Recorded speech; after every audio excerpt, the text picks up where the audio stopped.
Ciao a tutti, oggi in questo video proverò a mostrarvi come riuscire ad ottenere tante piantine di mirtillo partendo dal frutto e più precisamente dai semini che ci sono all'interno, quindi dagli scarti e praticamente a costo zero. Provate a rifare ciò che vi mostrerò nel video perché sono sicuro che se lo farete sarete contenti del risultato che otterrete.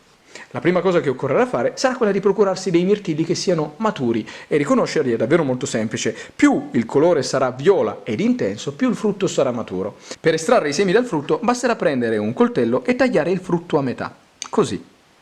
Una volta aperto sarà sufficiente scavare all'interno della polpa, guardate, è davvero pieno di piccoli semini, sono tutti questi puntini color paglierino. Considerate che per ogni frutto ci sono circa una quarantina di semi. Una volta aperto il frutto, per estrarre i semi si potrà procedere in due modi. Il primo metodo, sempre con il coltello, andare materialmente a tirarli via, così. Ecco qua, guardate, semplicemente grattando. E questo è il risultato che potrete ottenere. Sono davvero molto piccini e ricordano vagamente quelli delle fragole, però a differenza della piantina di fragole, la piantina che nascerà da questi sarà abbastanza grande, praticamente un piccolo arbusto che potrebbe raggiungere anche 1,5 metri di altezza. Secondo metodo. Se volessimo ottenere tanti semi, per accelerare i tempi di prelievo degli stessi dal frutto, si potrebbe prendere semplicemente la polpa ed andare a metterla all'interno di uno scolino, come in questo caso. Dopodiché, una volta che avremo inserito tutta la polpa all'interno di questo scolino, che è semplicemente uno scolino da tè, mettere questo sotto l'acqua corrente e lavateli sino a che non avrete ottenuto dei semi perfettamente puliti, privi della polpa, come in questo caso. Procuratevi un pezzo di stoffa, che potrebbe essere benissimo un tovagliolino o un fazzoletto di carta. In questo andate, una volta aperto, a riporre i semi che avete appena pulito. In questa maniera. Messi sul tovagliolo, questi andranno allargati in modo che si crei dello spazio tra di loro, proprio per evitare che, una volta asciutti, questi rimangano attaccati. Trascorso un giorno, riprendere il tovagliolino, che a quel punto si sarà completamente asciugato, e recuperare i semi dall'interno. Ecco qua. Sarà sufficiente grattare il supporto. E questo è il risultato finale. Come potete notare, i semi sono davvero molto piccini, però vi assicuro che da questi poi spunteranno le piante e diventeranno grandi e forti. Recuperati i semi, prendete un vaso e riempitelo con del terriccio universale che però sia di buona qualità. Procuratevi una forchettina e fate questa operazione. Allora, dovete fare in modo che la parte superficiale del terreno sia completamente formata da terreno che sia molto fine, quindi se vedete terreno tipo questo, che insomma sono pezzi di zolla, eliminateli in questa maniera. Ecco qua, questo vedete è da eliminare. Deve rimanere solo la parte fine. Prendere i semini e fate questo. Semplicemente poggiarli sul palmo della mano e spolverare tutta la superficie che avete a disposizione con i semi. Metteteli tutti, poi da questi farete, se nasceranno, la cernita delle più grandi.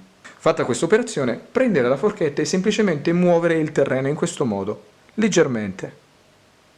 Considerate che i semi sono davvero molto piccoli e non dovrete coprirli col terreno, si parla veramente di pochi millimetri di copertura degli stessi.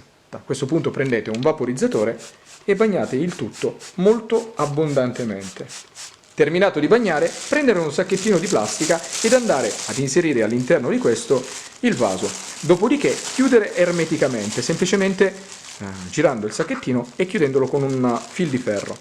Così facendo creeremo all'interno del sacchettino un vero e proprio microclima con temperatura e umidità costante. Questo accelererà e favorirà la crescita delle piante. Nascita delle piantine.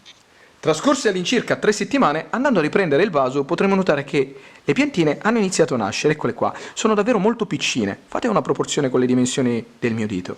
Si parla di meno di 1 millimetro di spessore per quanto riguarda il tronco.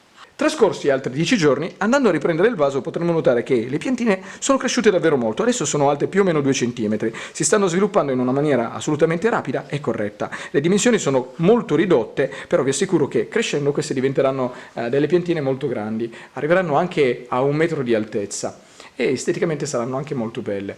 Trascorsi all'incirca 2 mesi da quando le piantine sono spuntate, questo è il risultato che potremo ottenere, ovvero delle piantine che variano in altezza tra i 3 e i 4 cm. Questo è proprio il momento per poterle spostare al fine di permettere loro di crescere in maniera corretta, quindi mettendole in un vaso singolo si eviterà che la crescita di una vada a compromettere il corretto sviluppo e crescita delle altre. Fate così, prendete un cucchiaino, Scegliete la piantina che più vi piace, e io vi consiglio di scegliere quella più grande e più sviluppata, e andando alla base di quella che avrete scelto, cercare di prendere quanta più terra possibile. Così. Una volta presa, fate un buco nel vaso che andrà ad ospitarla, circa 2 cm di profondità, ed andate ad inserirla, in questa maniera. Dopodiché rinzaffate il terreno tutto intorno.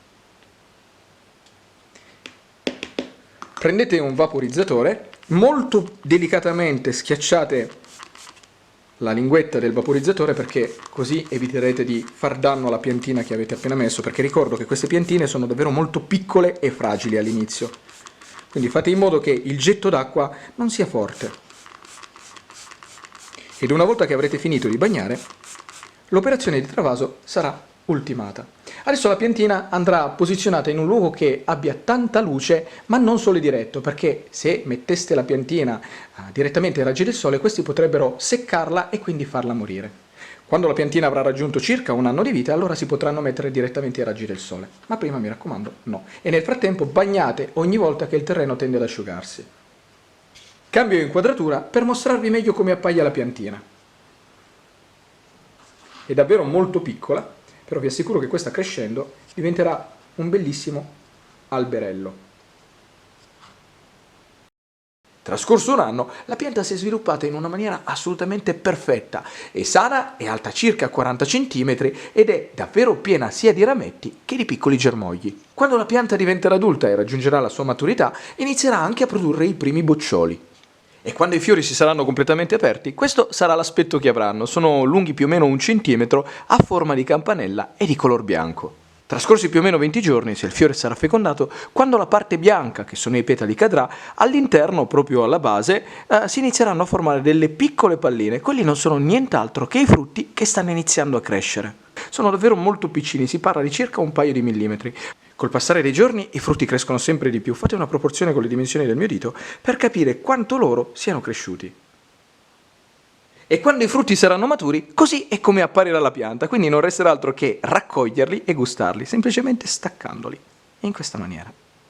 E saranno assolutamente pronti per essere gustati. E così è come appare la pianta quando i frutti saranno completamente maturi. Devo dire che esteticamente è davvero bellissima e merita averne una in casa. E con questo il video si conclude, spero che vi sia piaciuto e che sia servito per imparare qualcosa di nuovo, di utile e di divertente. Se vi è piaciuto, mi raccomando, lasciate un commento, mettete un mi piace, ma soprattutto iscrivetevi al canale. E già che ci siete, vi chiedo una cortesia, condividetevi sui social questo video, perché così facendo mi aiuterete a fare crescere il canale.